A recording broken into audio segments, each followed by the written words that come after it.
Assalamualaikum warahmatullahi wabarakatuh.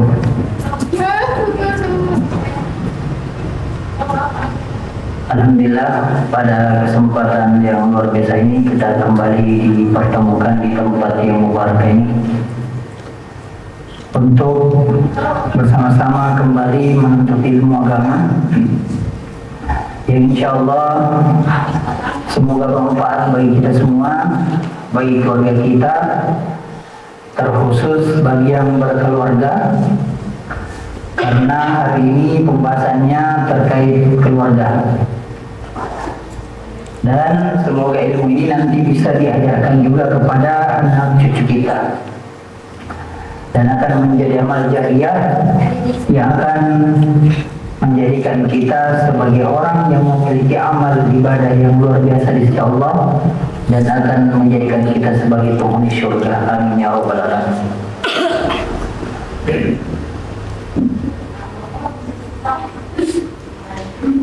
Baik, terkait tema pada hari ini kita akan membahas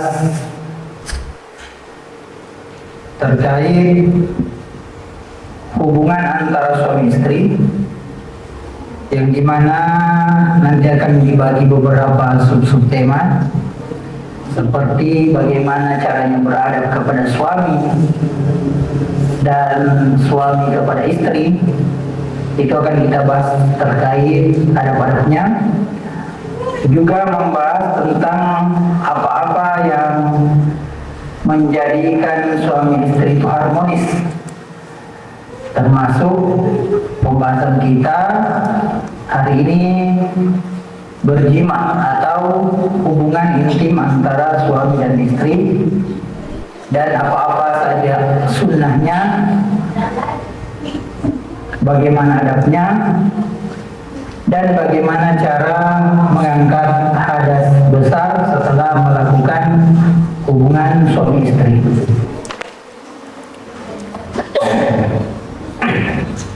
Baik, di awal saya ingin mengklarifikasi dulu, ada berapa persen yang sudah menikah?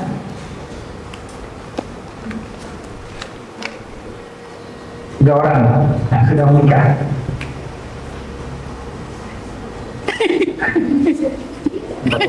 Empat orang. Berarti 95% pesertanya masih lajang atau belum menikah. Sebenarnya pembahasan ini memang terkhusus bagi orang yang sudah menikah, tetapi ada baiknya juga apabila kita yang masih muda-mudi ini mempersiapkan dengan segala pengetahuan yang kita dapatkan, khususnya pengetahuan agama, sehingga nanti kelak apabila jodoh sudah mendatangi kita, insya Allah kita sudah tahu ilmunya. Jadi memang pembahasan fikih itu ada pembahasan yang menjurus kepada sesuatu yang intim, sesuatu yang vulgar, termasuk fikih keluarga, fikihnya suami istri, itu memang membahas tentang sesuatu yang intim. Baik.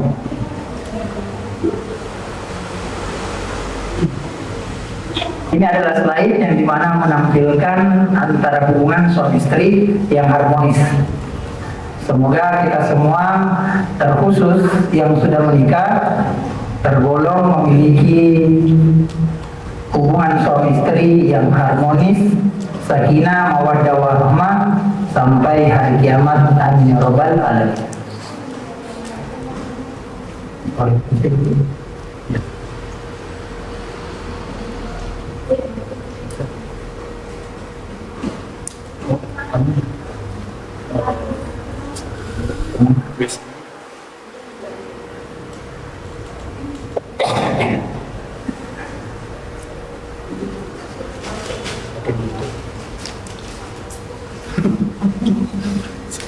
Dan saya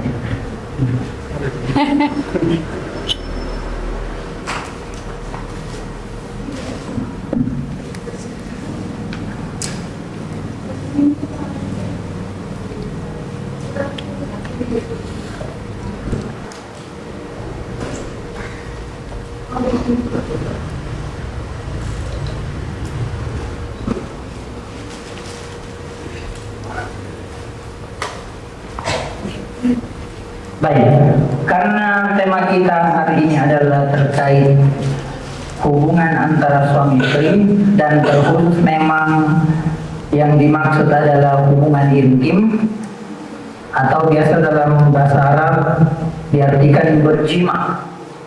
Berjima itu dalam bahasa Arab. Berjima ialah hubungan intim antara suami dan istri yang dimana kemaluannya itu bersentuhan. Jadi laki-laki dan perempuan suami istri berkumpul, bergaul dan bertemunya kedua kelaminnya, maka itulah yang dinamakan berjima. Oke. Next.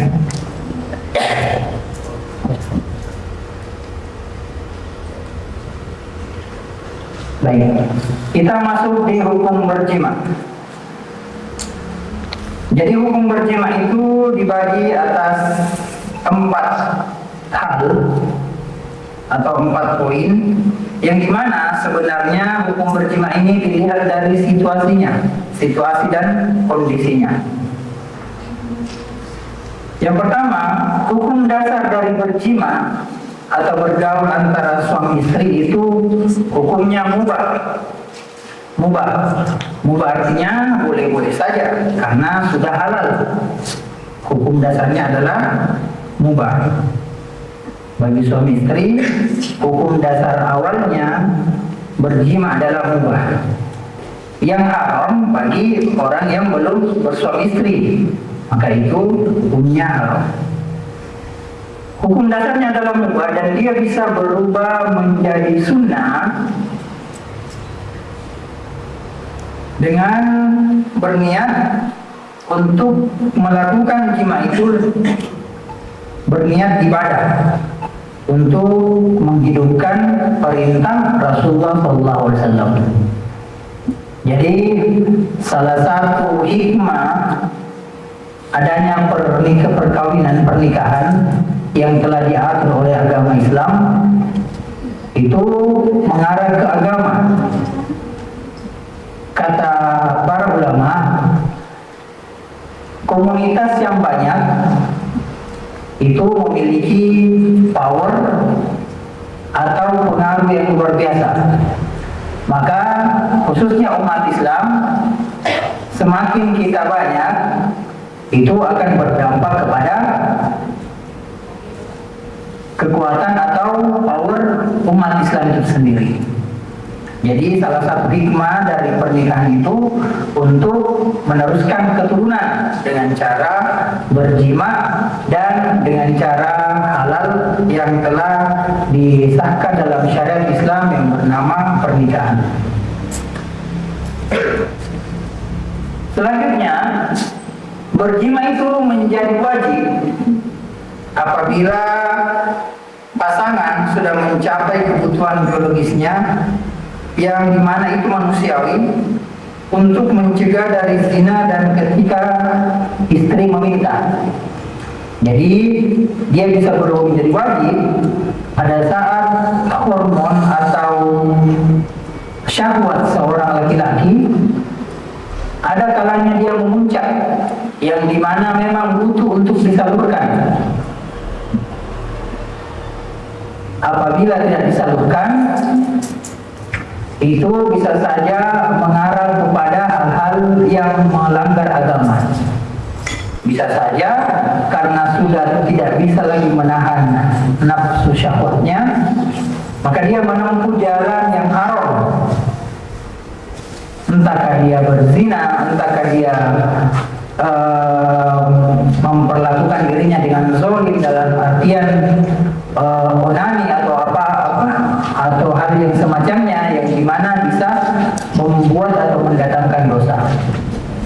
Maka apabila seorang laki-laki memiliki istri, maka wajib baginya untuk berjima dengan istrinya. Apalagi yang namanya laki-laki memang memiliki hawa nafsu yang cenderung lebih susah dikontrol ketimbang perempuan. Jadi seorang laki-laki, salah satu hikmahnya ada perintah, apabila kalian bisa berlaku adil, maka boleh menikah lebih dari satu. Karena salah satu hikmahnya adalah agama mengetahui, Allah mengetahui bahwa umat Rasulullah, khususnya laki-laki, mereka memiliki syahwat, hawa nafsu yang susah dibendung apabila tidak disalurkan dengan secara syar'i. Dibandingkan perempuan, masih lebih dominan kuat laki-lakinya ketimbang perempuan. Selanjutnya, apabila istri meminta, maka wajib bagi seorang suami untuk, jadi ada kalanya istri yang meminta untuk melakukan jima, maka wajib bagi laki-laki untuk melakukan jima tersebut. Dikarenakan lagi-lagi alasannya, kalau hawa nafsu tidak tersalurkan, maka bisa saja hawa nafsu itu bisa melenceng ke hal-hal negatif yang bisa mendatangkan dosa. Maka hikmah dari pernikahan adalah untuk menjaga kehormatan laki-laki dan perempuan agar terhindar dari zina, entahkah dia zina mata, zina tangan, zina kelamin, dan lain-lainnya. Itulah gunanya dari pernikahan. Selanjutnya, dia bisa menjadi haram. Jima itu bisa menjadi haram apabila tidak disyariatkan dengan Islam. Contoh misalnya dia berzina, yang dimana dia bukan sesuatu yang halal baginya, bukan istrinya, bukan suaminya. Sodomi antara laki-laki dengan laki-laki, perempuan dengan perempuan, berhubungan dengan mayat, bisa saja itu terjadi karena adanya hawa nafsu yang tidak terbendung lagi, dan dia melihat mayat, dia pun bernafsu. Dan ini bisa saja terjadi pada laki-laki, yang dimana laki-laki itu dominan tinggi dan susah terkontrol hawa nafsunya. Dan jima bisa haram bagi suami istri apabila istri sedang haid. Jadi sebentar kita akan bahas terkait istri yang haid, bagaimana cara penanganannya dalam Islam apabila ingin menyalurkan hawa nafsu kepada istri yang haid. Ada caranya. Yang kedua, nifas. Jadi dia baru-baru melahirkan, istri baru-baru melahirkan, lalu masih ada darah-darahnya. Iktikaf, orang yang berhaji, ihram juga berhaji, atau puasa Ramadan. Di dalam bulan suci Ramadan dilarang berjima laki-laki dan perempuan suami istri di waktu siang hari. Baik.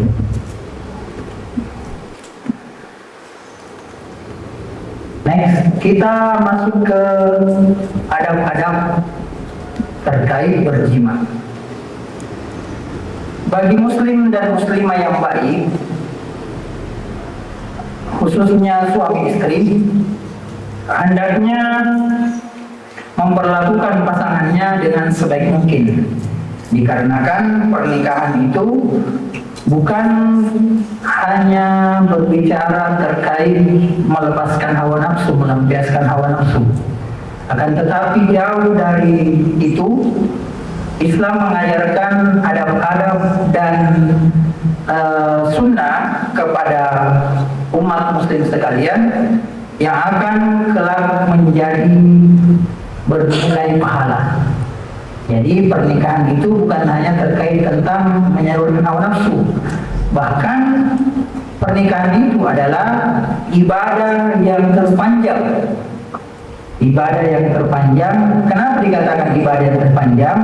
Dikarenakan semasa kita sudah melakukan ijab kabul pernikahan sampai ajal menjemput salah satu dari pasangan kita, ataukah mungkin ada hal-hal yang memisahkan kita yang mungkin bertahun-tahun, maka itu selama dia menikah itu terhitung ibadah, akan terus mendapatkan pahala dari Allah Subhanahu wa Ta'ala.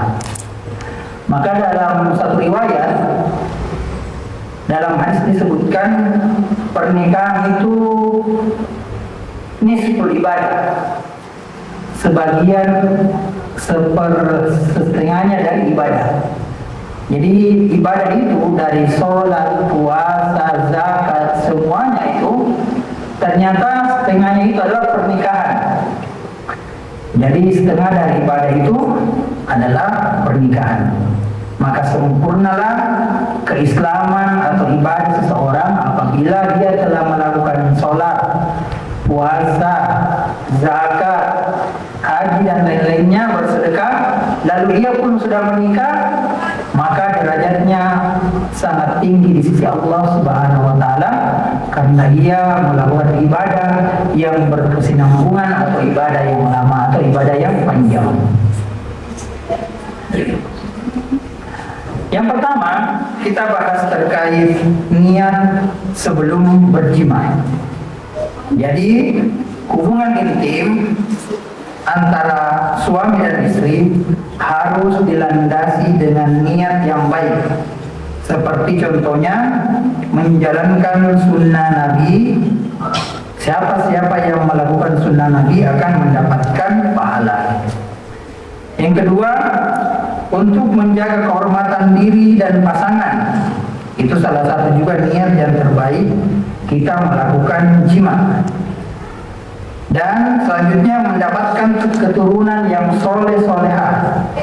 Jadi apabila ingin melakukan senggama atau jima, itu sangat baik kita meminta kepada Allah, meniatkan jima itu dengan memohon, ya Allah, berikanlah kepada kami keturunan yang soleh-solehah, yang taat beribadah kepadamu. Dan dengan berjima juga, dengan niat yang baik itu bisa mempererat kasih sayang dalam rumah tangga. Niatkan, ya Allah, aku berjima dengan pasanganku, istriku atau suamiku, agar ini menjadi berkat keutuhan rumah tangga kami. Itu adalah salah satu juga niat yang baik. Selanjutnya, setelah niat, sisipkan dari niat itu doa. Doa yang dianjurkan di dalam hadis, kita membaca doa tersebut untuk meminta perlindungan kepada Allah dari godaan syaitan, karena bagi pasangan dan keturunan yang akan kita lahirkan kelak agar terhindar dari gangguan syaitan. Kalau bisa, terkhusus bagi suami istri, silakan dihafalkan doanya. Ada di slide. Bismillah, Allahumma, ya, Allahumma jannibas syaitan wa jannibas syaitan ma razaqtana.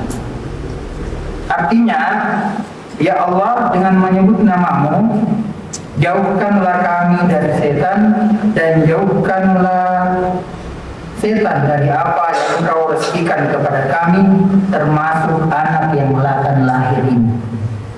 Itu adalah salah satu doa yang disunnahkan dibaca, karena itu adalah perintah dari Rasulullah SAW.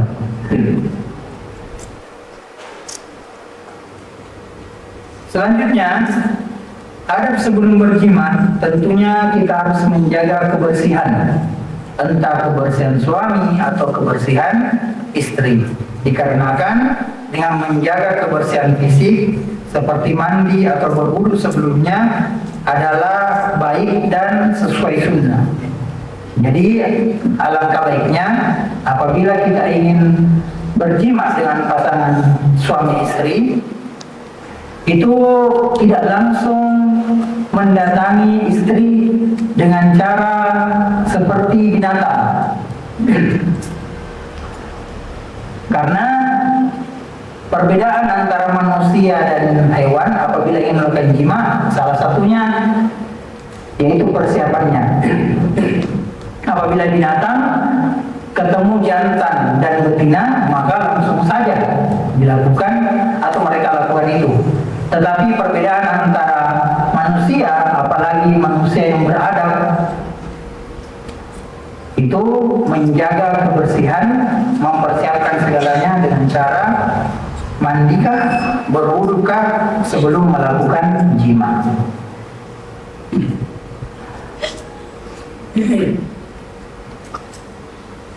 Dan selanjutnya, salah satu adab sebelum berjima, lagi-lagi jangan langsung melakukan jima tersebut, tetapi ada yang namanya pemanasan. Dan ini dianjurkan melakukan pemanasan seperti merayu pasangan dan mencumbunya, memuji dan memberikan sentuhan-sentuhan lembut untuk mempersiapkan mental dan fisik pasangan. Jadi ini penting dikarenakan salah satu yang membuat keharmonisan rumah tangga tersebut adalah adanya saling memuji satu sama lain, adanya saling merayu, sehingga harmonislah keluarga tersebut. Dan apabila ditambah dengan sentuhan-sentuhan fisik seperti cumbu dan sentuhan lembut, maka itu akan membuat hubungan antara suami dan istri lebih kuat dan lebih erat.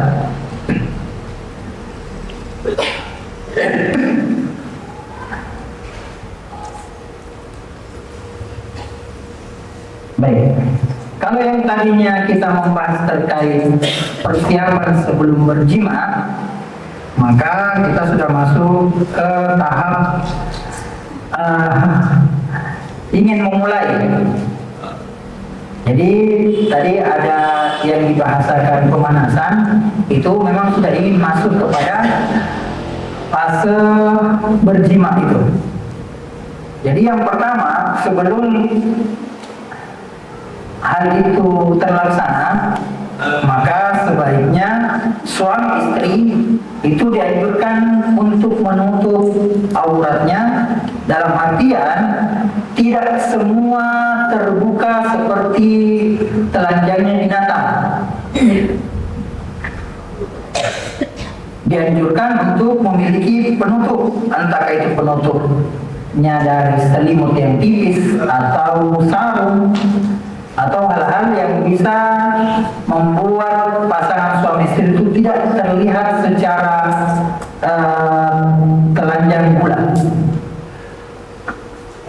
Itu para ulama mengatakan dimakruhkan, berkurang pahala dari jima tersebut yang dilakukan oleh suami istri apabila dia tidak menutupi badannya, dalam artian jangan sampai terlihat semuanya dari ujung kepala sampai ujung kaki.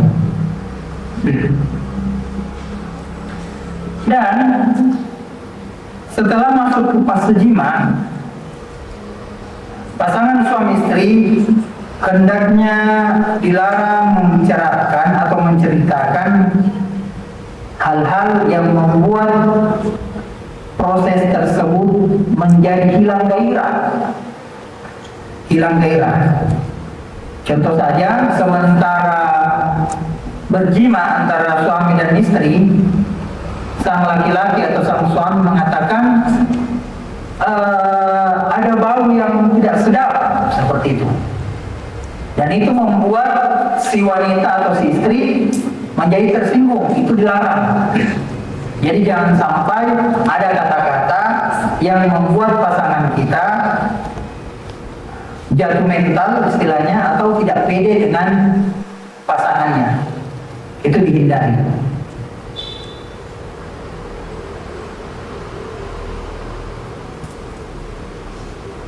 Begitu pula juga dengan adab jangan menceritakan kekurangan pasangan kepada orang lain. Contoh misalnya, ada seorang perempuan yang memiliki sahabat dekat. Saking dekatnya, dia sudah berbicara terkait hubungan intim dengan suaminya. Dia mengatakan, wah, suamiku ternyata memiliki kekurangan seperti ini. Itu tidak boleh diceritakan kepada orang lain, bahkan sahabat sendiri, bahkan saudara pun tidak boleh. Karena yang namanya pernikahan itu wajib bagi suami dan istri menyembunyikan aib masing-masing. Tidak boleh disebar aib pasangan kita.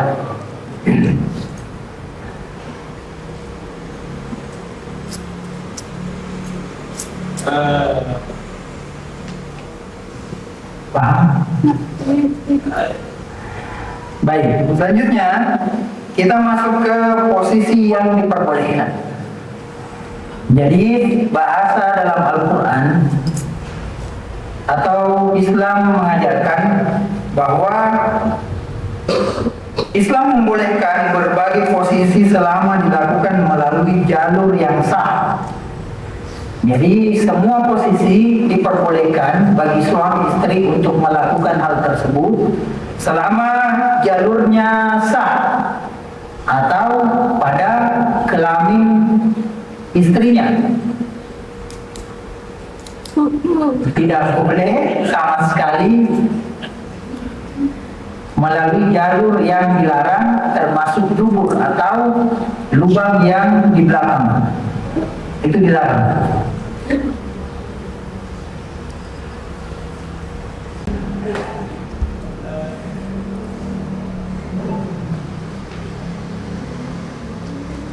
Oh iya, kita sudah masuk ke hal-hal yang diharamkan saat berjima.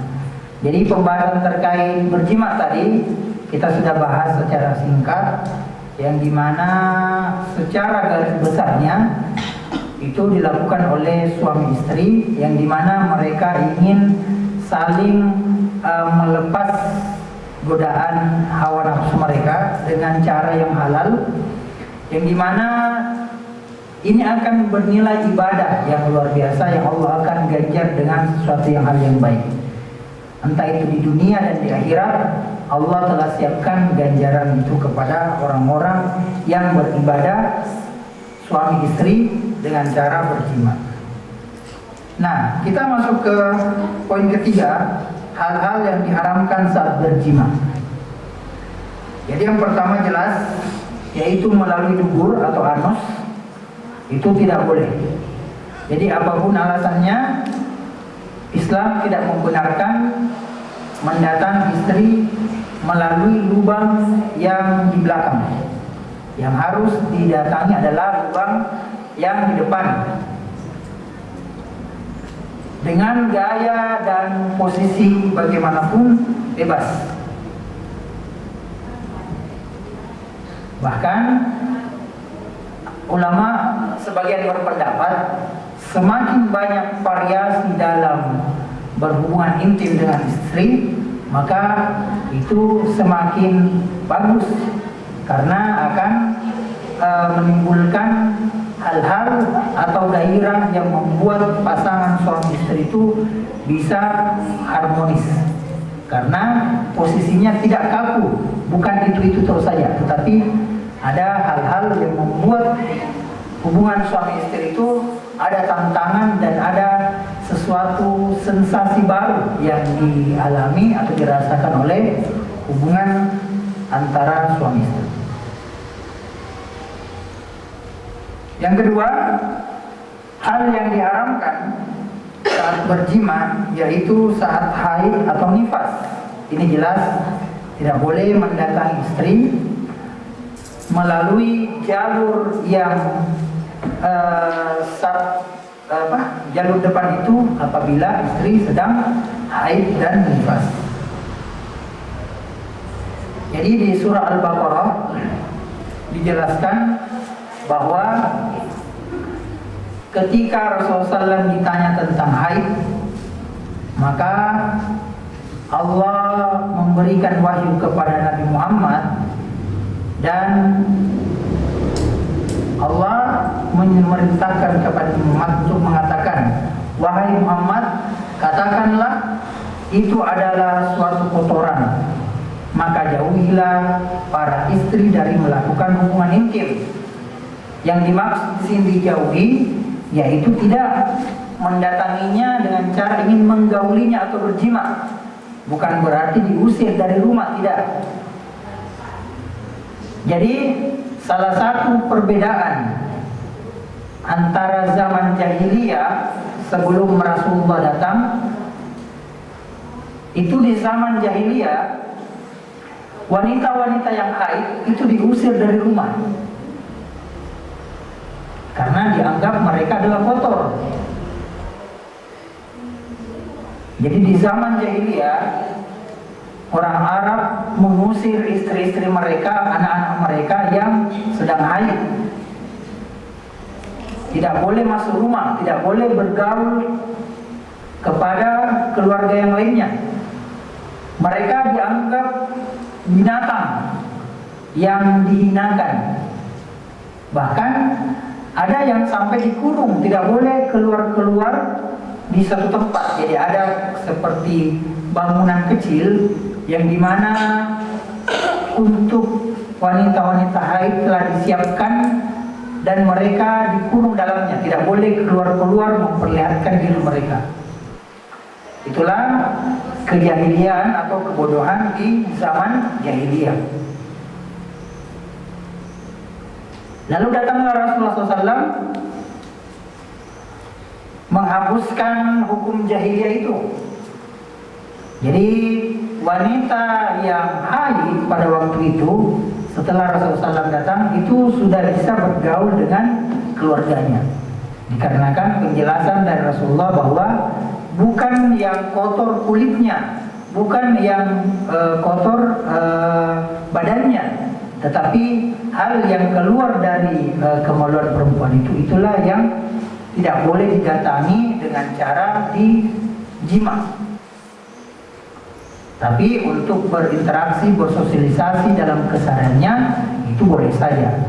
Inilah yang Rasulullah SAW salah satu yang beliau rubah di era kenabiannya, yaitu pemikiran jahiliyah terkait haidnya wanita.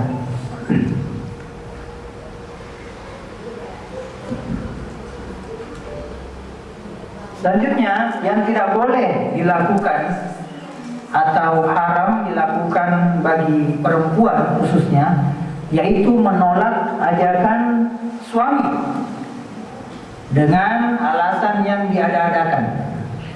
Jadi ada juga alasan yang diterima.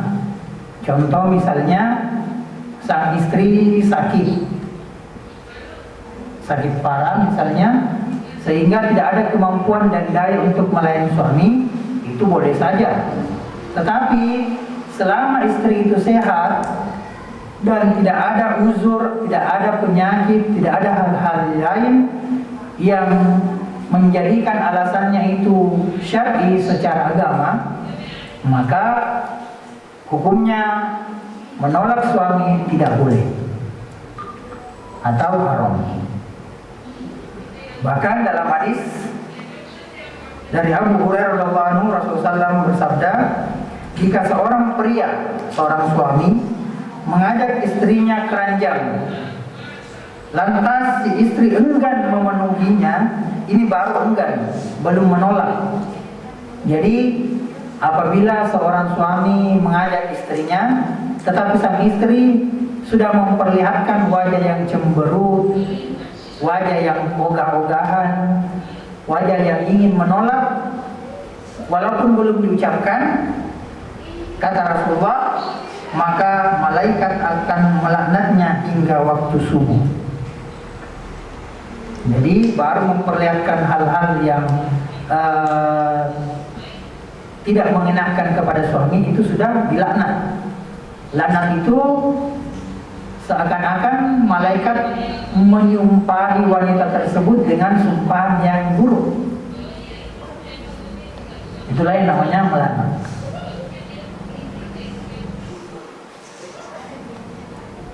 Baik. Selanjutnya kita masuk ke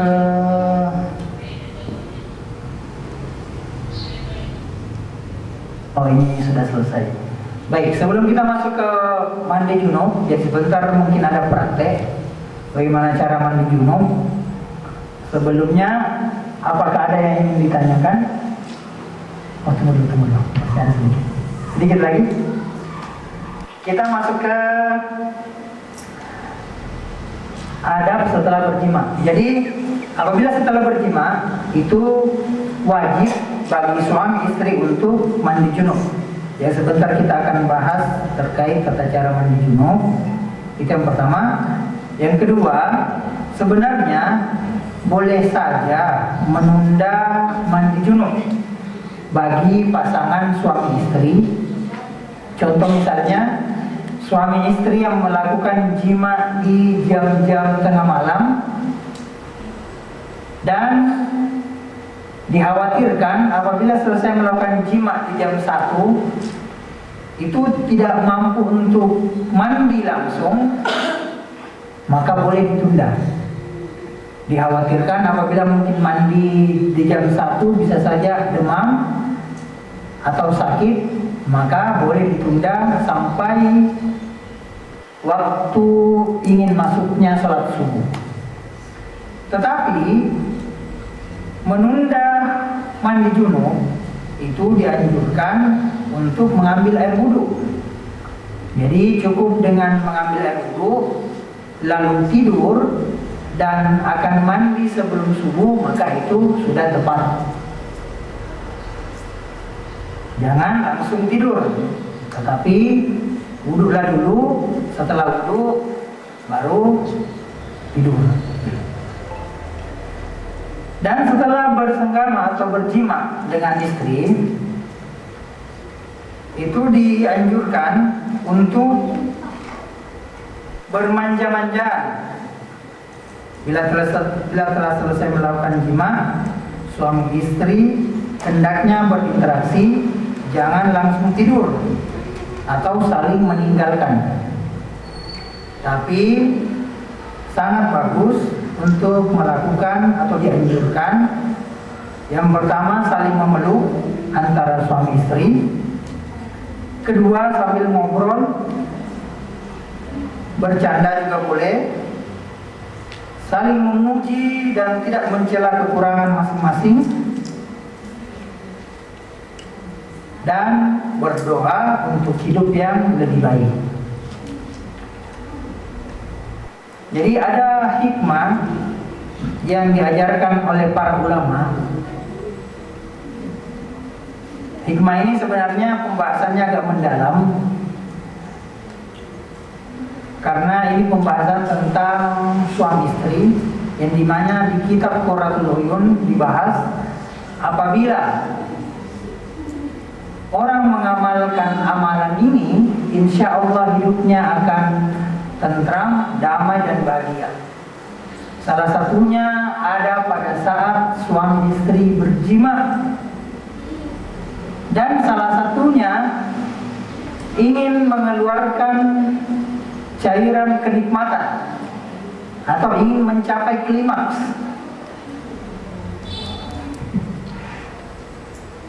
Maka sebelum itu terjadi, maka cepat-cepat berdoa kepada Allah, ya Allah, jadikanlah hidupku yang kujalani dengan istriku ini senikmat apa yang telah terpancar dari kemaluanku. Itu adalah salah satu doa yang dimana doa ini apabila diamalkan, insya Allah hubungan antara suami dan istri akan langgeng dan Allah akan memberikan rezeki dari arah manapun. Allah akan memberikan kebahagiaan, keharmonisan kepada orang-orang yang mengamalkan doa tersebut. Jadi terkhusus bagi yang baru belajar juga, yang belum menikah, apabila pada saat kalian sudah menikah dan ingin malam pertama istilahnya, jangan lupakan doa ini. pada saat sudah ingin terpancar kenikmatan itu, mencapai klimaks, maka cepat-cepat memohon kepada Allah dan berharap, ya Allah, jadikanlah hidupku dan hidup pasanganku senikmat dari apa yang telah aku rasakan. Insya Allah, maka kesengsaraan dalam hubungan pernikahan kita itu Allah jauhkan. Dan apabila hal itu tidak membuat kita istilahnya terlambat kerja atau hal-hal yang membuat ada kendala-kendala yang bisa membuat hubungan itu tidak harmonis, maka silakan lakukan. Itu akan mendapatkan pahala.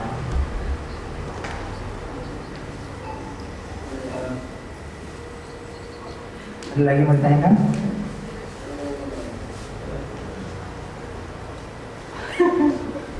Pak Ustadz,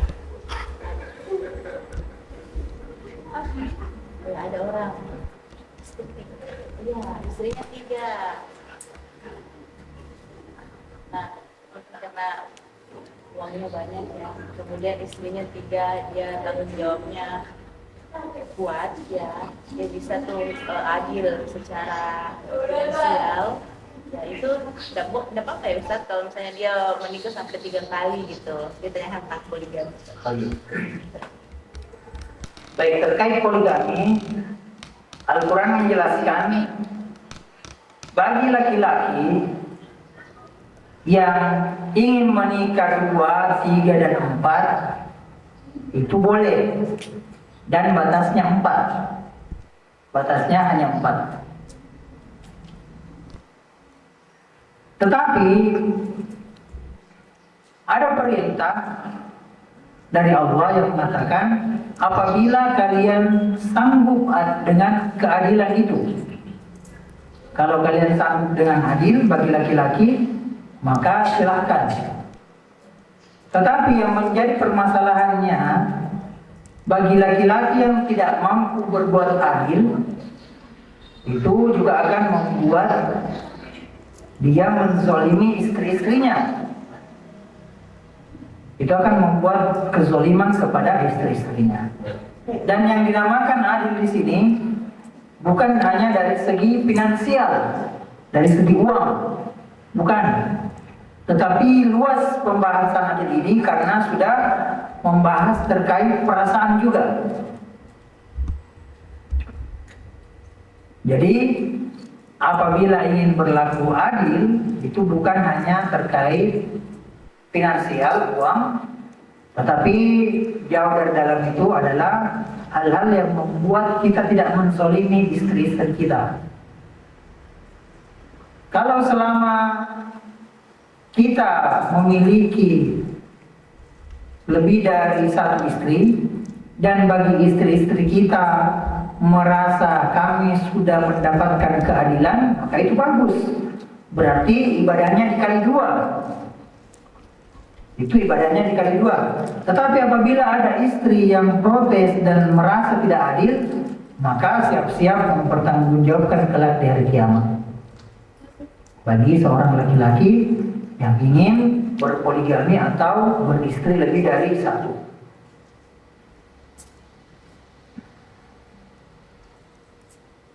Apalagi terkait laki-laki adalah mas'ul, pemimpin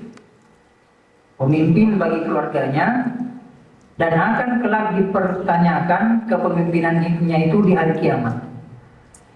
Kalau di hari kiamat banyak yang dikisahkan seorang suami tidak bisa membantu istrinya untuk masuk surga, atau ada banyak suami kelak di hari kiamat akan masuk ke dalam neraka karena dia tidak becus untuk mengatur atau memimpin istrinya.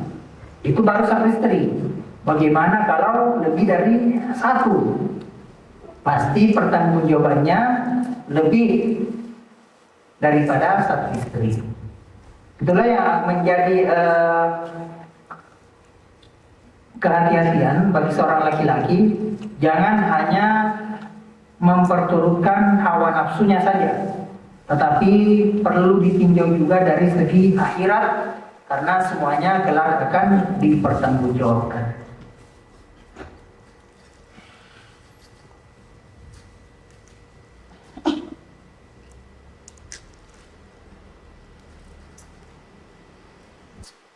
Ada lagi?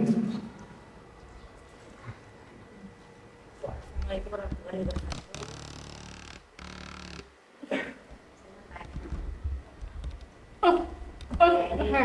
Tentang saya.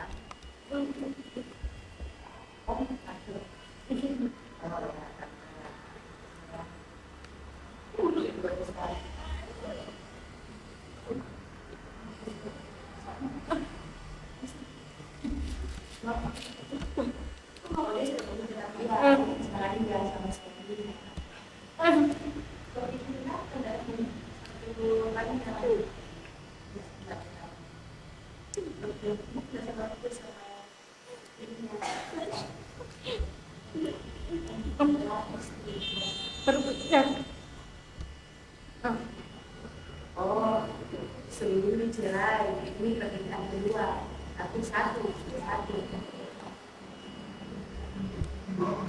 Kenapa ya sekarang? Oh, dia itu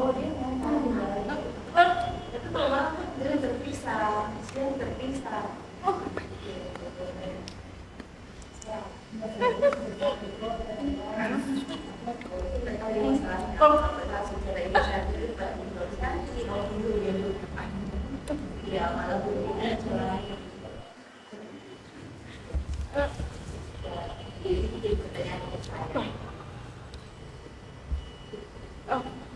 Ya, jadi pertanyaan kenapa posisi orang yang mana kadang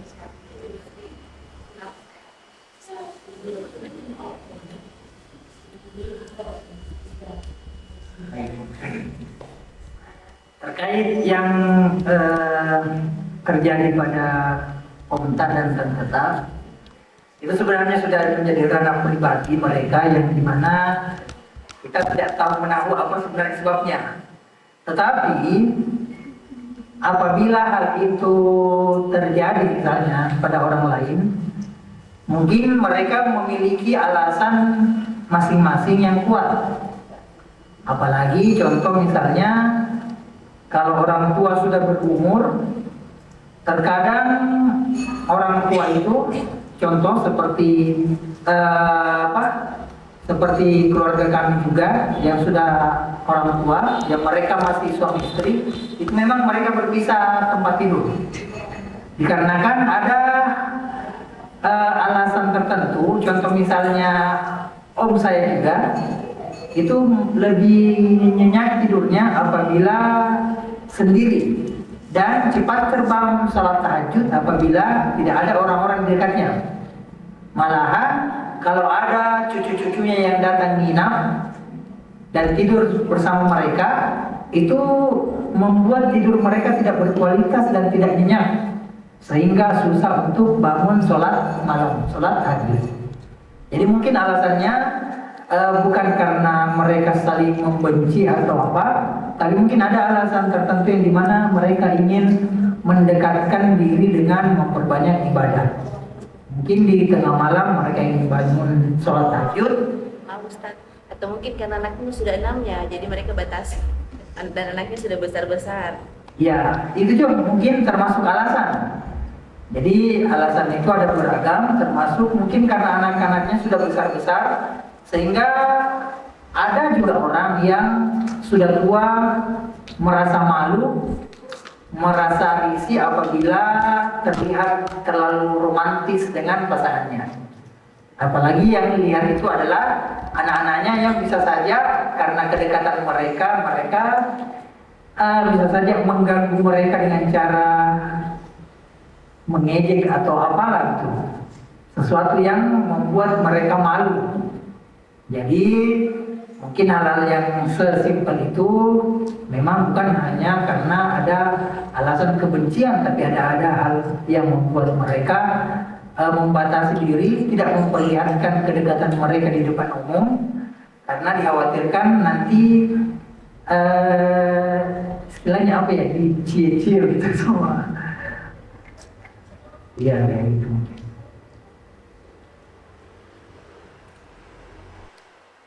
Mungkin alasan yang simpel itu saja. Ya sama kayak saya sekali ya sudah cerita diskusi lanjut ya, jadi suami istri sehat alhamdulillah. Kemudian kemudian istri minta nih untuk berjima. Nah, ya jadi saya bilang tunggu dulu, sholat dulu. Kita sholat, saya ingin sholat dulu. Nah, sudah.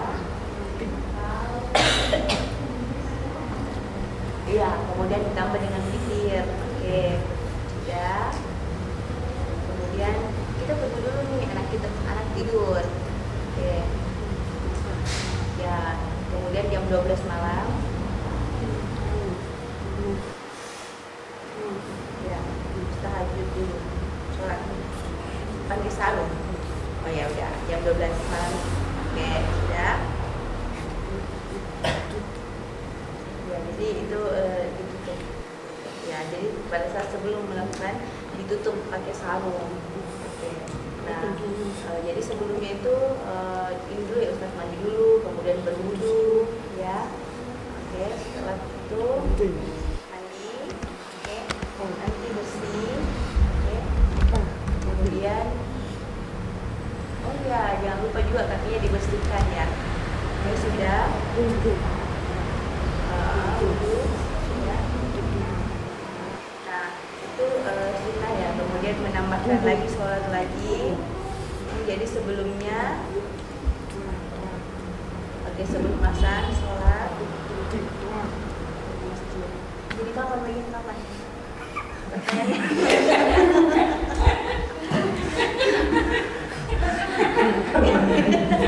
Ya, jadi Ustaz Anwar menceritakan tentang rutinitasnya pada malam hari bersama suami istri. Jadi bersih-bersih ya, tunggu anak tidur.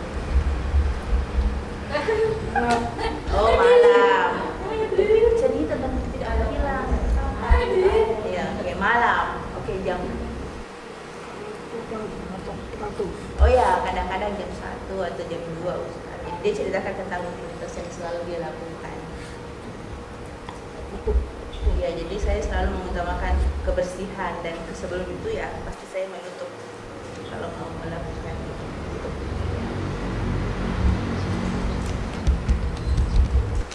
Baik, terkait ceritanya Pak Anwar, saya sedikit ingin membahas terkait salah satu sahabat Nabi yang dimana sahabat Nabi ini pernah lebih mementingkan sholat tengah malamnya, sholat lainnya, sholat tahajudnya ketimbang bersama dengan istrinya di malam itu. Jadi pada saat itu si istri mengadu kepada Nabi, "Ya Rasul, suami saya sangat rajin sekali bangun sholat tahajud, sampai-sampai tidak ada lagi waktu untuk saya bersama, tidak ada lagi waktu untuk saya bersama dengan suami saya karena salat malamnya." Nah, setelah perempuan ini mengadu kepada Rasul, Rasul pun memanggil sahabatnya. Dia mengatakan, "Apabila sholat malammu telah usai, maka waktu yang engkau gunakan yang untuk istrimu, maka cepat-cepat datang kepada istrimu." Begitu juga dengan sebelumnya. Kalau istri sudah mengajak untuk berjima, maka sholat malam tunda dulu. Tunda. Maksudnya apa? Rasulullah ingin membahasakan bahwa sholat malam itu boleh ditunda, tetapi ajarkan istrimu jangan sampai ditunda. Itu lebih penting daripada sholat malam. Jadi ada ajakan istri, ada ajakan suami. Baik istri dan suami yang rajin sholat tengah malam, sholat lain, maka tinggalkan dulu sholat malamnya. Fokus kepada istri atau suaminya. Itu lebih afdal, lebih mulia daripada sholat malam. Kecuali misalnya memang ada waktu-waktu tertentu yang dimana dalam sepekan kita jadwalkan 3 kali dalam sepekan berjima dengan istri. Maka hari-hari yang bukan jadwal jima boleh dipakai untuk sholat malam. Saking pentingnya hubungan intim suami istri, bahkan puasa sunnah pun, puasa sunnah itu boleh dibatalkan apabila suami atau istri mengajak untuk melakukan jima. Kalau puasanya sunnah, contoh misalnya puasa Senin Kamis. Di saat hari Senin suami atau istri meminta, maka batalkan puasanya. Harus yang lebih didahulukan berjimanya dengan suami istri. Beda kalau puasa Ramadan, tidak boleh memang. Ini yang dimaksud adalah puasa sunnah yang harus dibatalkan ketika istri atau suami meminta untuk berjima.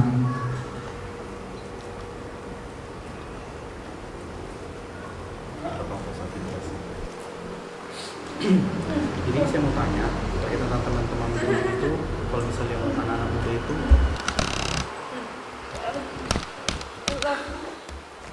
apakah itu yang sudah berpengalaman, sudah menikah, terus kemudian ada anak-anak yang masih muda-muda belum menikah, apakah bisa dikumpulkan terus kemudian itu yang dewasa ini bisa menjelaskan tentang pernikahan maupun badan yang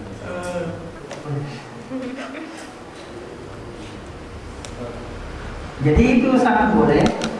Jadi contoh misalnya setelah kita membahas terkait hubungan antara suami istri dan kita sudah selesai dari pembelajaran ini, kita sudah dapat ilmunya, sudah dapat pemahamannya, itu silahkan disebar lagi ilmu ini kepada anak-anak muda yang masih kurang pemahamannya terkait hubungan suami istri.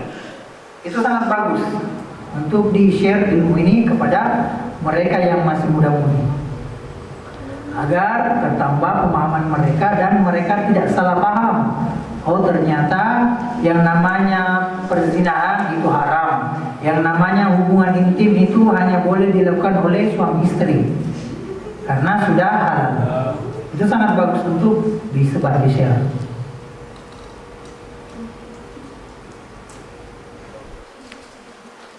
Pengalaman kami sewaktu belajar ilmu agama itu memang ada tingkatan atau kelas yang dimana pembahasan terkait suami istri itu terkhusus bagi kelas-kelas tinggi. Contoh misalnya kemarin kami baru mendapatkan pelajaran tentang hubungan suami istri itu di kelas 2 SMA. Kelas 2 SMA sampai tamat SMA itu sudah mempelajari terkait hubungan antara suami istri. Nah, adapun misalnya ragu atau khawatir jangan sampai nanti terintimidasi atau salah ucap atau salah berkomunikasi, itu ajak orang tua mereka masing-masing bahwa kami sebagai pengajar ingin mengajarkan terkait ilmu tentang hubungan antara suami istri kepada generasi muda. Jadi libatkan juga orang tuanya, sehingga orang tuanya mereka pasti akan menganggap bahwa oh ya, ini memang ilmu yang penting untuk diajarkan kepada anak-anak muda kita, sehingga terintimidasi atau hal-hal yang tidak kita inginkan itu bisa minim atau tidak terjadi. Mungkin itu saran dari saya. apabila ingin mengajarkan terkait pembahasan tentang suami istri. Pertanyaan Sri.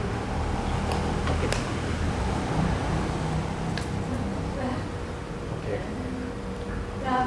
Kemudian yang pertama,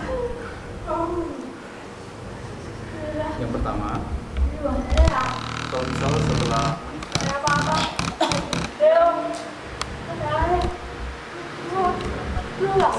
kalau misal berselingkuh kan usia yang muda.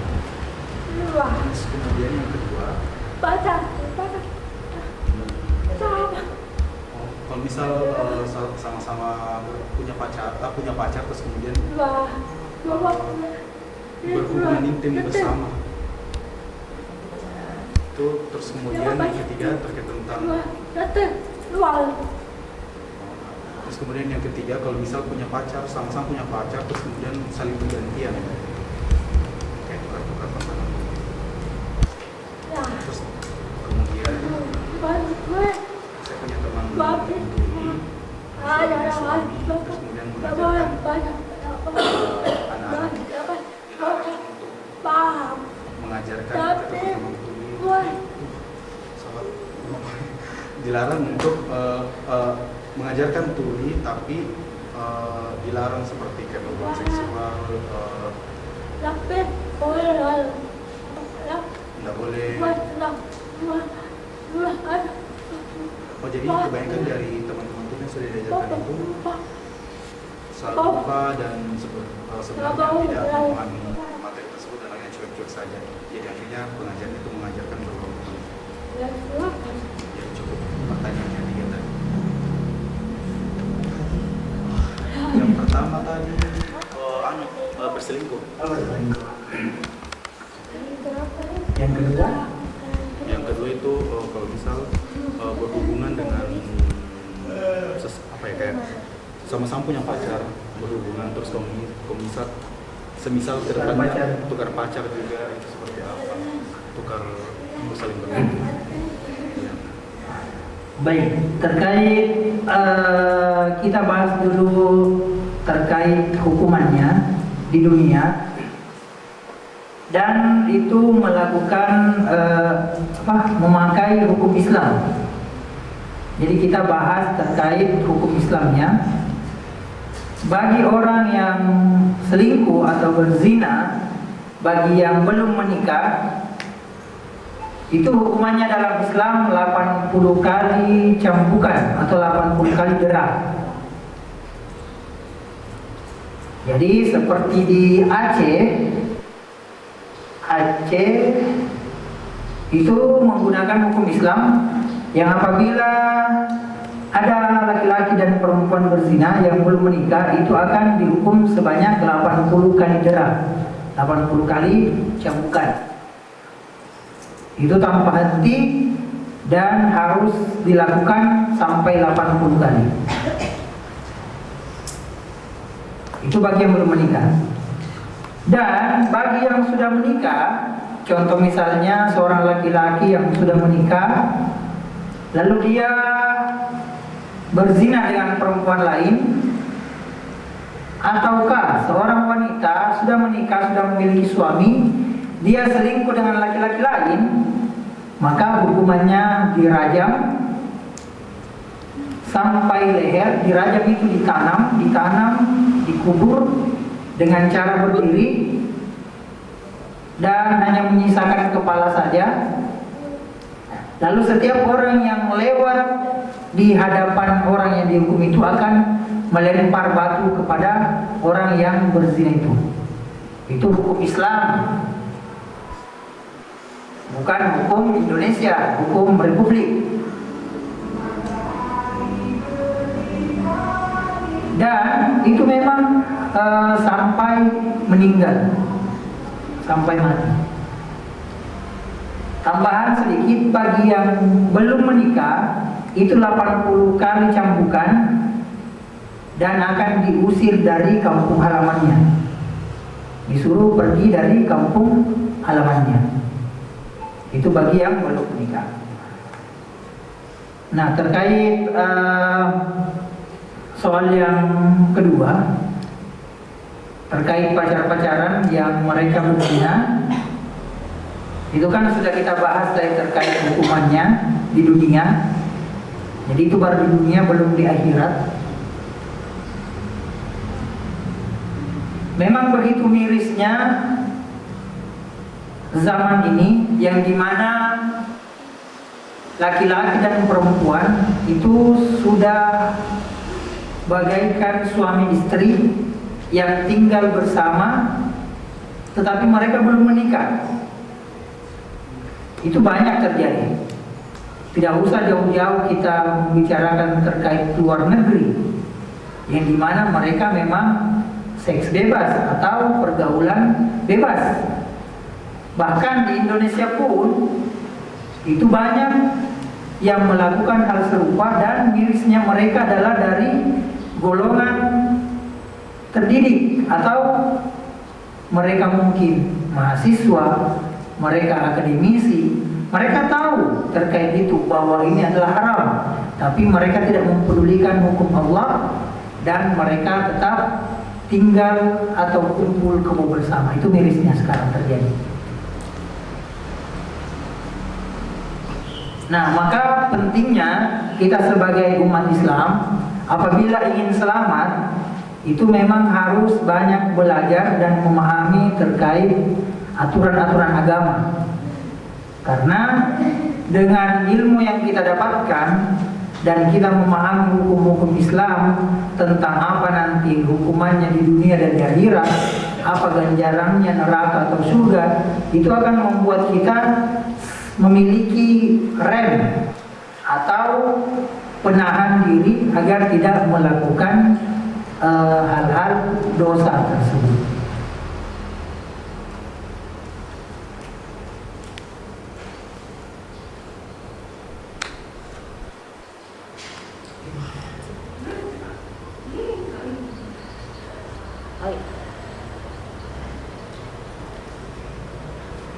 Saya mau cerita nih Ustaz, saya pernah nih suami itu pisah LDM jarak jauh sebab mertua saya sakit, jadi suami saya ke kampung.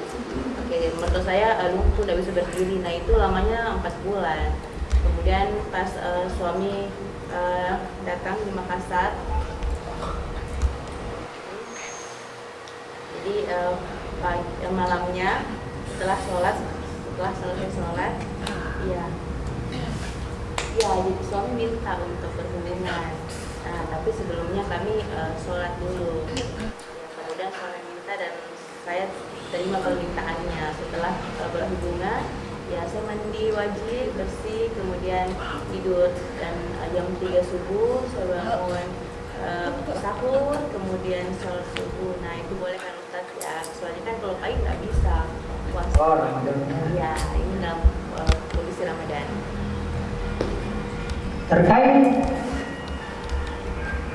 Terkait di bulan suci Ramadan itu yang dilarang untuk berjima di saat puasa, dalam artian dimulainya puasa itu kan setelah imsak sampai maghrib tidak boleh melakukan hubungan suami istri.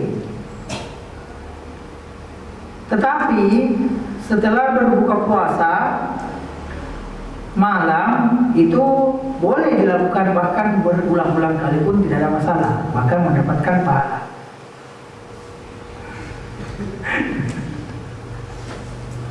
Iya, soalnya ini LDM-nya lama sekali Ustaz, 4 bulan baru ketemu. Jadi dia pengantin baru lagi.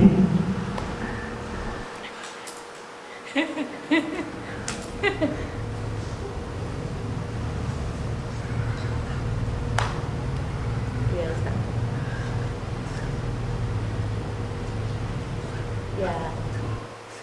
Ya, jadi kalau suami sering seperti itu ya dia jadi sehat, pikirannya terbuka Ustaz.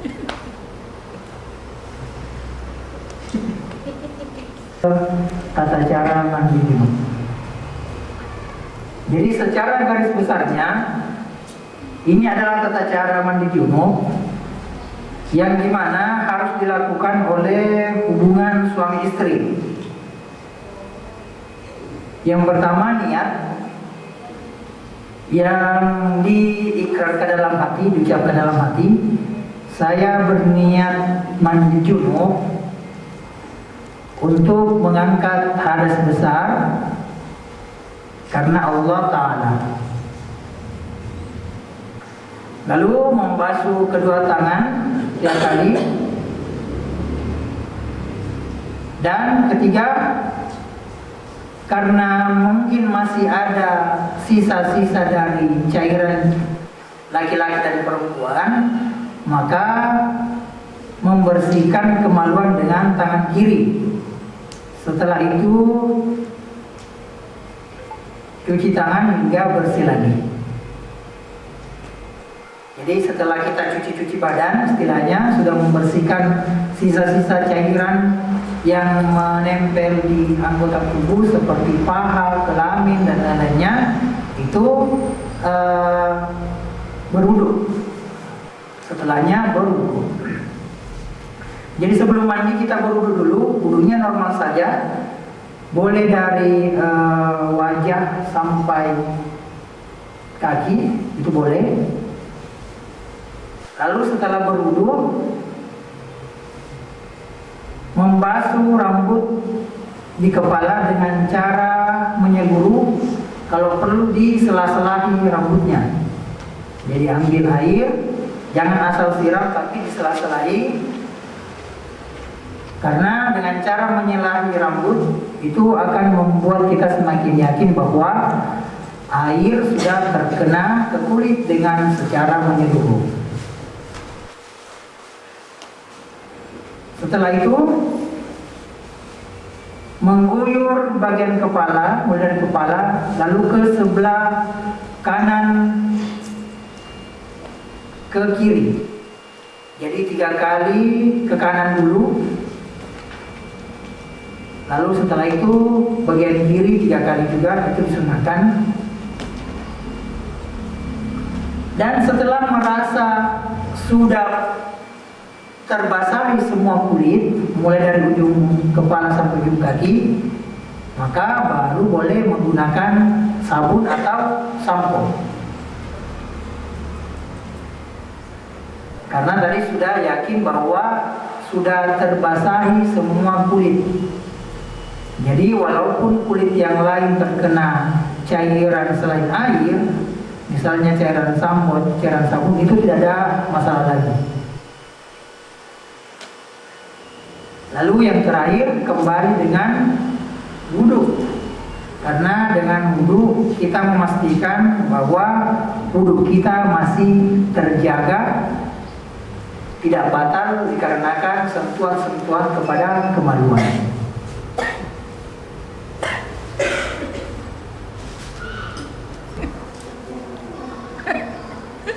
Jadi mandi junub ini boleh diganti dengan tayamum.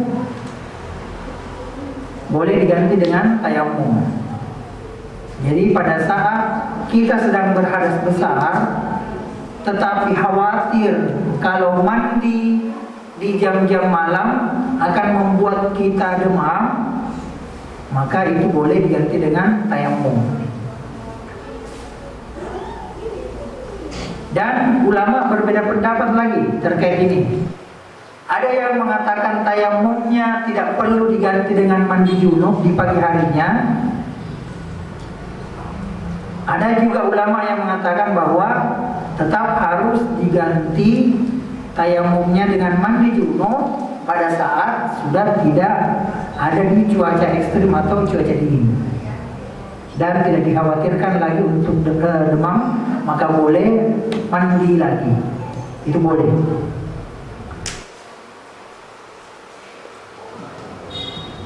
Oh iya, ada tadi yang pertanyaannya Aswita. Kalau haid yang tadi gimana kalau haid itu wajib mandi selesai atau boleh tadi kayak tayamum gitu?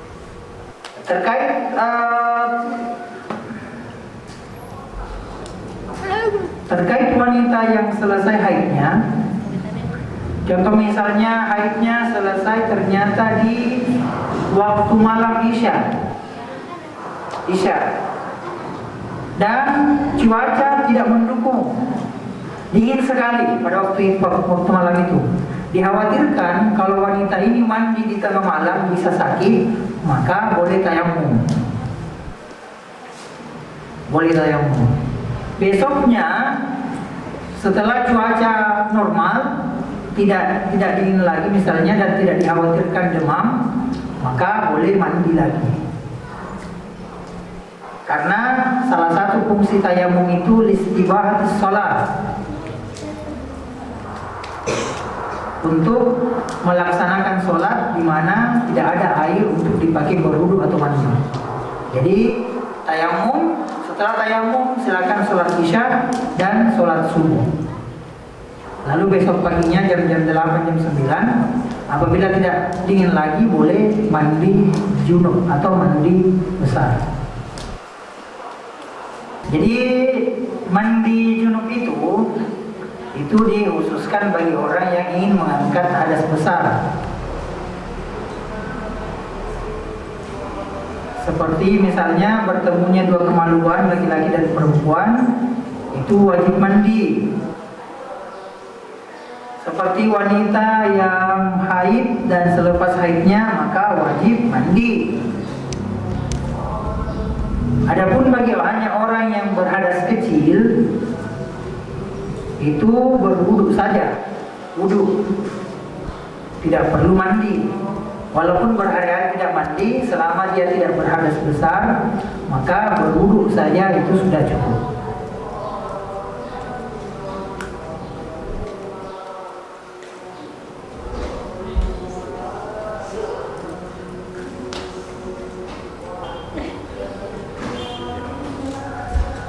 Sudah? Kalau ada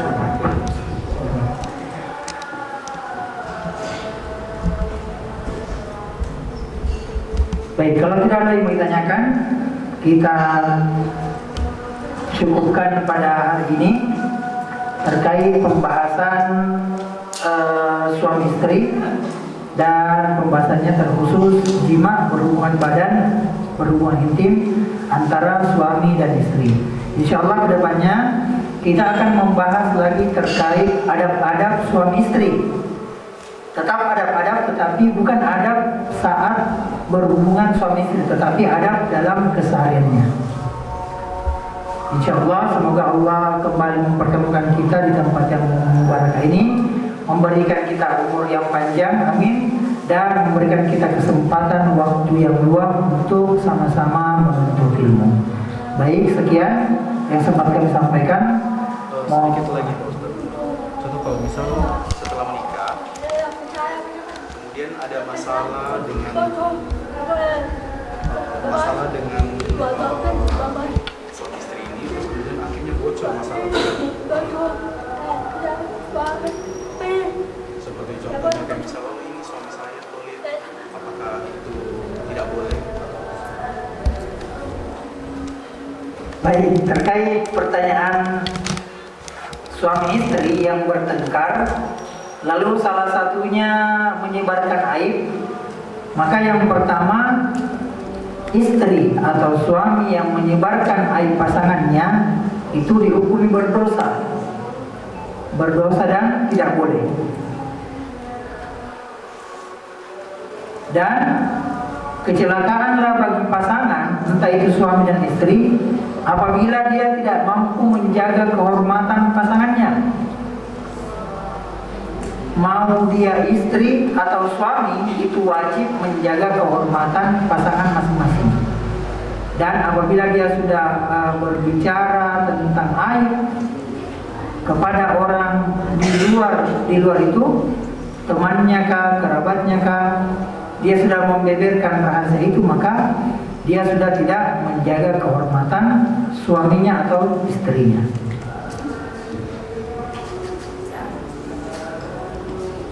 Baik, sudah. Cukup Ustaz. Baik, kalau begitu biar mungkin jelas. Cukup tanya. Baik, insya Allah selanjutnya kita masih membahas terkait suami istri. Silakan tampung dulu pertanyaannya, karena pembahasannya masih berlanjut. Insya Allah di hari Selasa kita akan bahas lagi terkait hubungan suami istri. Baik, kita cukupkan hari ini. Mari kita bersama-sama menutup dengan doa. Bismillahirrahmanirrahim. Allahumma shalli ala sayyidina wa sallam hamdan syakiran hamdan na'am bi wa barakatuh mazidan. Ya Rabbana lakal hamdu kama yanbaghi li jalalika al-karim wa sultan. Allahumma ighfir lana wa lana warhamhum kama rabbuna shighara. اللهم ربنا آتنا في الدنيا حسنة وفي الآخرة حسنة وقنا عذاب النار والحمد لله رب العالمين.